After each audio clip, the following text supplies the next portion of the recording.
Assalamualaikum warahmatullahi wabarakatuh.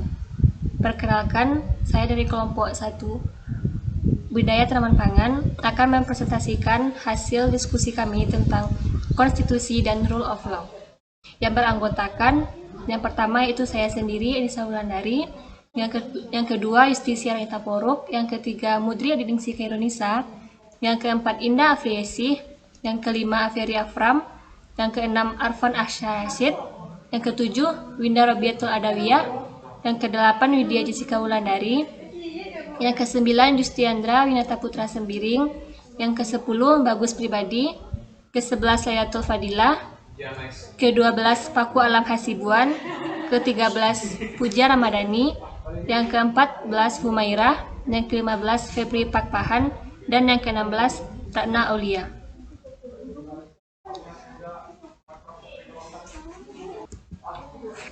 Yang A. Pengertian dan definisi konstitusi. 1. Pengertian konstitusi. Istilah konstitusi berasal dari bahasa Prancis yaitu constituer yang berarti membentuk. Secara istilah berarti peraturan dasar mengenai pembentukan negara. Dalam bahasa Belanda, istilah konstitusi dikenal dengan istilah grondwet yang diterjemahkan sebagai undang-undang. Konstitusi adalah peraturan tertulis dan tidak tertulis. Konstitusi, peraturan yang tertulis itu disebut undang-undang dasar, dan tidak tertulis itu disebut konveksi. Dengan demikian, konstitusi dapat diartikan sebagai berikut. Yang pertama, suatu kumpulan kaidah yang memberikan pembatasan kekuasaan kepada para penguasa. Yang kedua, suatu dokumen tentang pembagian tugas dan sekaligus petugasnya dari suatu sistem politik. Yang ketiga, suatu gambaran dari lembaga-lembaga negara. Yang keempat, suatu gambaran yang menyangkut masalah hak-hak asasi manusia. 3. Hakikat dan fungsi konstitusi atau undang-undang dasar. Hakikat isi konstitusi berisi 3 hal pokok. Yang pertama, adanya jaminan terhadap hak-hak asasi manusia dan warga negaranya. Yang kedua, ditetapkannya susunan ketatanegaraan suatu negara yang bersifat fundamental. Yang ketiga, adanya pembagian dan pembatasan tugas ketatanegaraan yang juga bersifat fundamental. Selanjutnya yaitu fungsi konstitusi. Yaitu yang pertama, fungsi konstitusi secara umum. Yang pertama, tata aturan dalam pendirian lembaga-lembaga yang permanen atau lembaga suprastruktur dan infrastruktur, di mana lembaga suprastruktur politik adalah semua lembaga negara yang tersebut di dalam konstitusi negara dan menjalankan fungsi legislatif, eksekutif, dan yudikatif. Lembaga infrastruktur politik yaitu adalah kelompok kekuatan politik dalam masyarakat yang turut berpartisipasi secara aktif. Yang kedua yaitu tata aturan dalam hubungan negara dengan warga negara serta dengan negara lain. Yang ketiga yaitu sumber hukum dasar yang tertinggi.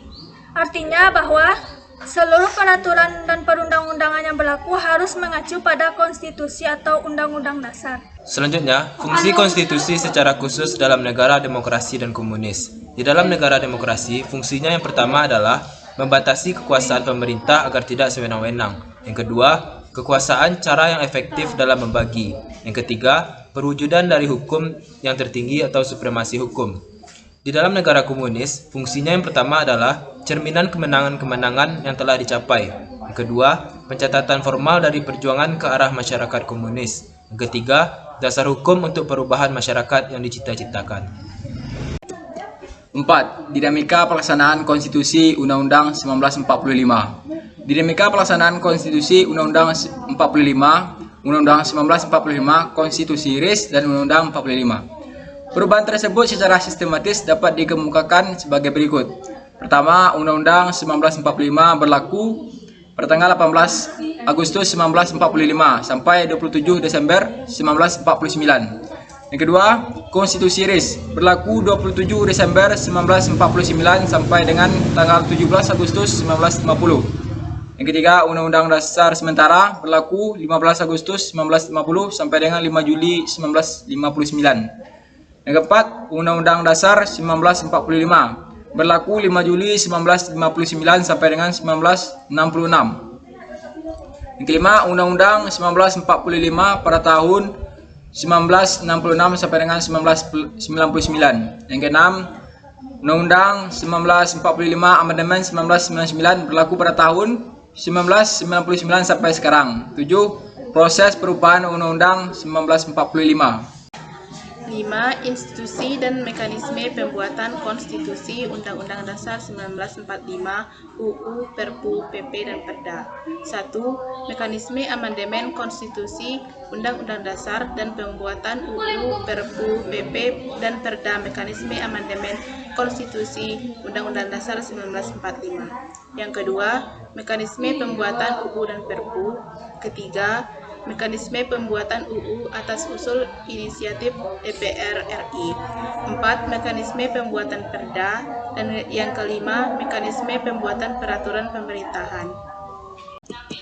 Pengertian Rule of Law. Redman 1959 membedakan Rule of Law menjadi dua, yaitu pertama, pengertian secara formal, diartikan sebagai kekuasaan umum yang terorganisasi, misalnya negara. Kedua, secara hakiki atau material, lebih menekankan pada cara penekanannya karena menyangkut ukuran hukum yang baik dan buruk, terkait erat dengan keadilan sehingga harus menjamin keadilan yang dirasakan oleh masyarakat. B. Latar belakang Rule of Law. Latar belakang kelahiran Rule of Law yaitu pertama, diawali oleh adanya gagasan untuk melakukan pembatasan kekuasaan pemerintah negara. Kedua, sarana yang dipilih untuk maksud tersebut yaitu demokrasi konstitusional.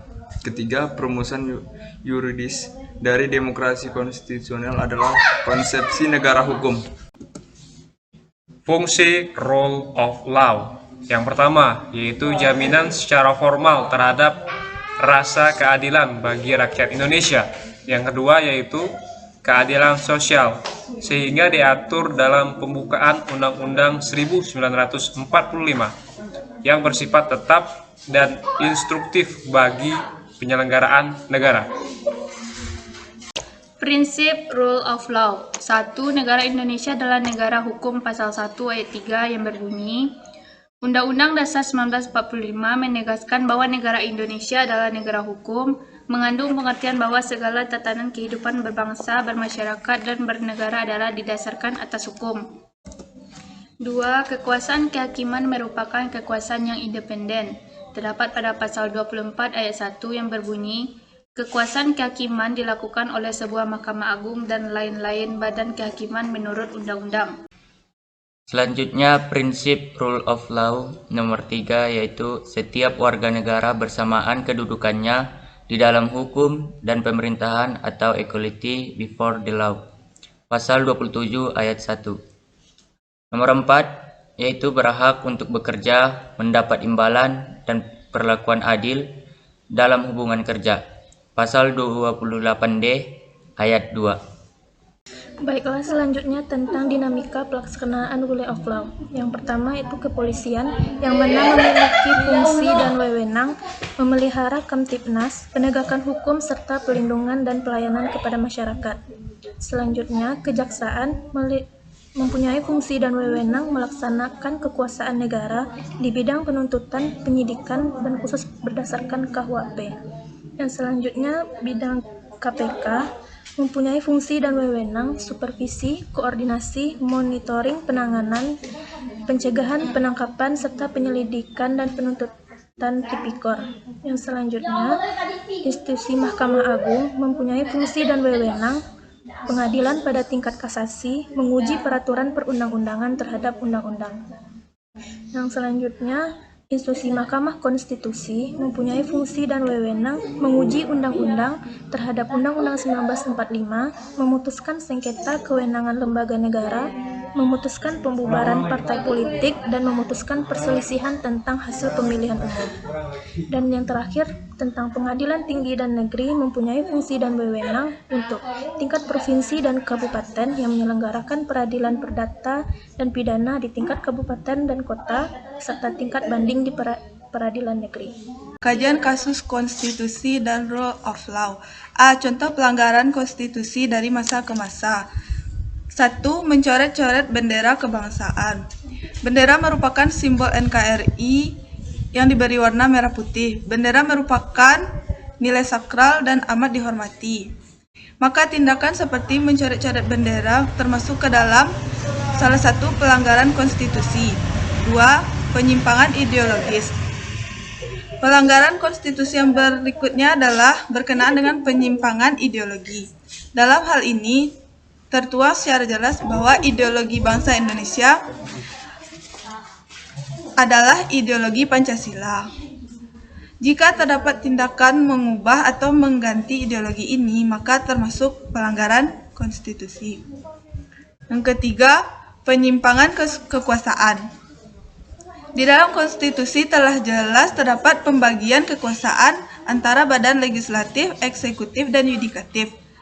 Adanya pembagian kekuasaan ini memberikan batasan kepada setiap kelompok sehingga tidak ada tumpang tindak serta kekuasaan teramat besar kepada satu badan. Namun pada masa pemerintahan Presiden Soekarno, yang terjadi adalah Presiden memegang kekuasaan yang terlampau besar. Bahkan pada masa itu Presiden dapat membubarkan DPR. Tentu saja hal tersebut merupakan pelanggaran konstitusi. 4. Jabatan rangkap. Contoh pelanggaran konstitusi selanjutnya adalah adanya pejabat negara yang memegang jabatan rangkap, misalnya terjadi pada masa pemerintahan Soekarno, di mana para menteri juga memegang jabatan di posisi strategis lain. 5. Tidak ada jaminan atas HAM. Dalam konstitusi diamanatkan bahwa terdapat 3 poin mengenai HAM, yakni hak untuk hidup, kebebasan beragama, serta kebebasan mengeluarkan pendapat di muka umum. Namun pada kenyataannya adalah jaminan perlindungan terhadap HAM tidak dapat diberikan secara penuh. Hal tersebut terbukti masih banyaknya kasus pelanggaran HAM yang bahkan tidak dapat diselesaikan pemerintah. Yang keenam, Presiden menjabat seumur hidup. Jika Anda kembali saat pemerintahan Presiden Soekarno, terdapat kebijakan di mana Presiden saat itu dapat mengempu jabatan seumur hidup. Tentu saja hal ini sangat bertentangan dengan Undang-Undang 1945. 7. Dui fungsi ABRI. Pada masa pemerintahan Presiden Soeharto terdapat istilah dui fungsi ABRI. Istilah ini merujuk pada ABRI yang memegang peran selain sebagai TNI juga dapat turut campur dalam urusan pemerintah. Tentu Anda bisa membayangkan bagaimana jika militer terjun ke dalam politik praktis. Maka pastinya rakyat kecil akan merasa tidak lagi memiliki perlindungan. 8. Pembatasan kebebasan berpendapat. Pelanggaran konstitusi yang terakhir adalah pembatasan kebebasan berpendapat. Hal ini tentu secara jelas merupakan bentuk pelanggaran konstitusi. Beberapa kasus penegakan rule of law. 1. Kasus korupsi KPU dan KPUD. 2. Kasus illegal logging. 3. Kasus dan demonstrasi hutan yang melibatkan pejabat Mahkamah Agung. 4. Kasus-kasus perdagangan narkoba dan psikotropika. 5. Kasus perdagangan wanita dan anak. Selanjutnya, pelaksanaan rule of law mengandung keinginan untuk terciptanya negara hukum yang membawa keadilan bagi seluruh rakyat. Penegakan rule of law harus diartikan secara hakiki atau material, yaitu dalam arti pelaksanaan dari jus law. Prinsip-prinsip rule of law secara hakiki sangat erat kaitannya dengan the enforcement of the rules of law. Dalam penyelenggaraannya, pemerintahan terutama dalam hal penegakan hukum dan implementasi prinsip-prinsip rule of law. Secara kuantitatif, peraturan perundang-undangan yang terkait dengan rule of law telah banyak dihasilkan di negara kita.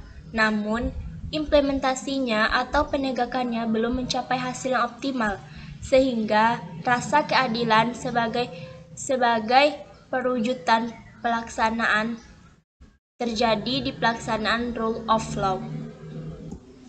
Demikian hasil presentasi dari kelompok kami. Mohon maaf atas segala kekurangan. Wassalamualaikum warahmatullahi wabarakatuh.